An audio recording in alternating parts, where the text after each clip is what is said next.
Nearly 60% of people live paycheck to paycheck, including a huge number who earn six figures. So no, being broke isn't just about how much you earn. If it were, high earners would never run out of money. There's something else going on, a handful of quiet habits that drain accounts regardless of income. Today, I'm breaking down exactly why you're always broke and the fix for each one. This isn't about shaming anyone. Most of these habits are things almost everyone does without realizing it. They're not stupidity, they're just patterns that never got questioned.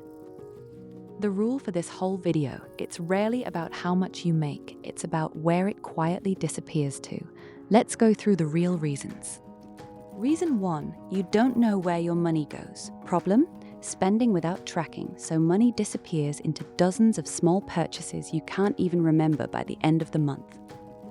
Why it matters, you can't fix what you can't see.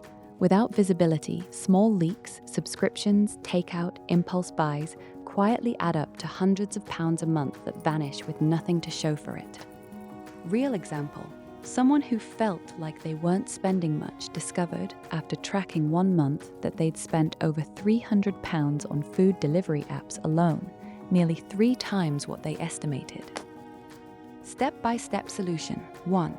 Track every purchase for just 1 full month using a banking app or simple spreadsheet. 2. Categorize spending into needs, wants, and subscriptions. 3. Review the list and circle anything that surprises you. Common mistake, assuming you already roughly know your spending without ever actually checking. Most people underestimate it significantly. Reason 2, lifestyle creep. Problem, every time income goes up, spending quietly rises to match it. A bigger flat, more takeout, upgraded everything. Why it matters. Lifestyle creep means a pay rise never actually improves your financial position. It just funds a slightly more expensive version of the same paycheck to paycheck cycle. Real example, someone who got a £5, £3,000 raise but simultaneously upgraded their car, apartment, and daily habits ended up with the exact same zero savings rate as before the raise, just at a higher spending level. Step-by-step solution. 1. When you get a raise, decide in advance to save or invest a fixed percentage of it before it hits your account. 2. Keep your baseline lifestyle stable for at least a few months after any income increase. 3. Let increases in spending happen deliberately, not automatically. Common mistake, treating "I earn more now" as automatic permission to spend more, without ever redirecting some of it towards savings or investments. 3. Let increases in spending happen deliberately, not automatically. Common mistake, treating "I earn more now" as automatic permission to spend more, without ever redirecting some of it towards savings or investments. 3. Let increases in spending happen deliberately, not automatically. Common mistake, treating "I earn more now" as automatic permission to spend more, without ever redirecting some of it towards savings or investments. 3. Let increases in spending happen deliberately, not automatically. Common mistake, treating "I earn more now" as automatic permission to spend more, without ever redirecting some of it towards savings or investments. 3. Let increases in spending happen deliberately, not automatically. Common mistake, treating "I earn more now" as automatic permission to spend more, without ever redirecting some of it towards savings or investments. 3. Let increases in spending happen deliberately, not automatically. Common mistake, treating "I earn more now" as automatic permission to spend more, without ever redirecting some of it towards savings or investments. 3. Let increases in spending happen deliberately, not automatically. Common mistake, treating "I earn more now" as automatic permission to spend more, without ever redirecting some of it towards savings or investments. 3. Let increases in spending happen deliberately, not automatically. Common mistake, treating "I earn more now" as automatic permission to spend more, without ever redirecting some of it towards savings or investments. Reason 3. No emergency fund. Problem, having zero savings cushion, so every unexpected expense goes straight onto a credit card.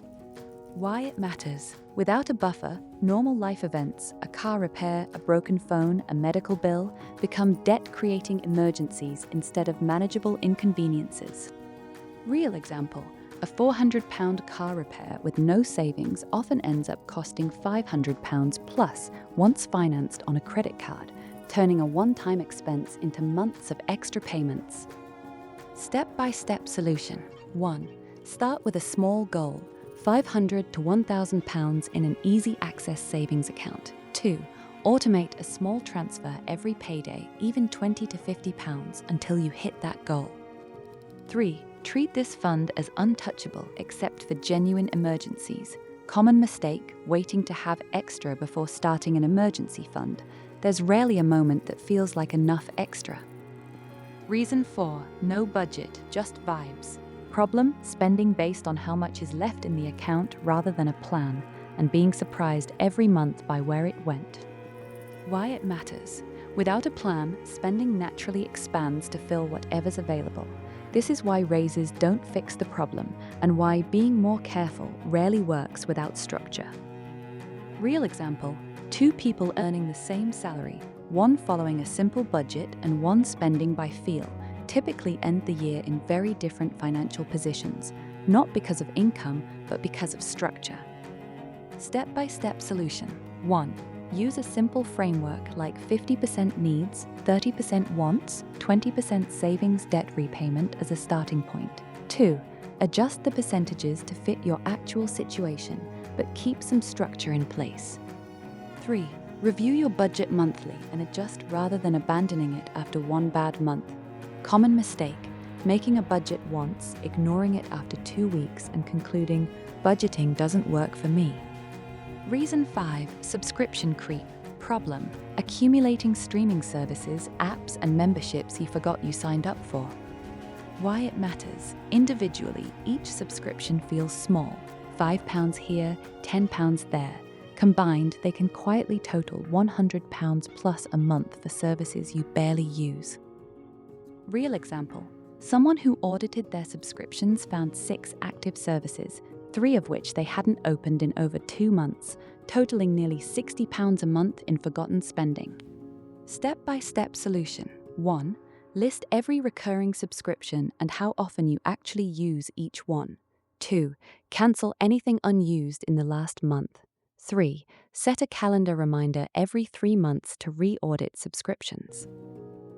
Common mistake, assuming subscriptions are too small to matter individually without ever adding them up together. Reason 6. Using credit as a buffer instead of savings.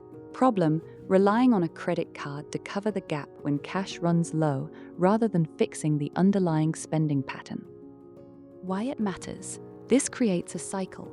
You pay off last month's overspending with this month's income, meaning you're perpetually a month or more behind, with interest often making it worse over time. Real example, someone carrying a £2,000 revolving balance at 22% APR pays roughly £440 a year in interest alone, money that could have gone toward actually breaking the cycle instead of feeding it. Step-by-step solution. 1. Identify the root spending category causing the shortfall each month. 2. Build a small buffer so credit isn't the fallback plan. 3. If you're currently carrying a balance, focus extra payments there before anything else. Common mistake, paying only the minimum on a credit card while continuing the same spending habits that created the balance in the first place. Action plan. Here's your exact plan to break the cycle, starting today. 1. Track 1 full month of spending to see exactly where the money goes. 2. Redirect a fixed percentage of any raise to savings before it hits your everyday account. 3. Start a small emergency fund so surprises stop becoming debt. 4. Set up a simple budget structure and review it monthly. 5. Audit and cancel unused subscriptions every 3 months. 6. Stop using credit as a buffer. Fix the leak instead of financing it. Being broke usually isn't about income. It's about a handful of invisible habits running on autopilot. Fix the habits and the money problem often fixes itself. If this helped, subscribe for more real talk money breakdowns and tell me in the comments which reason hit closest to home.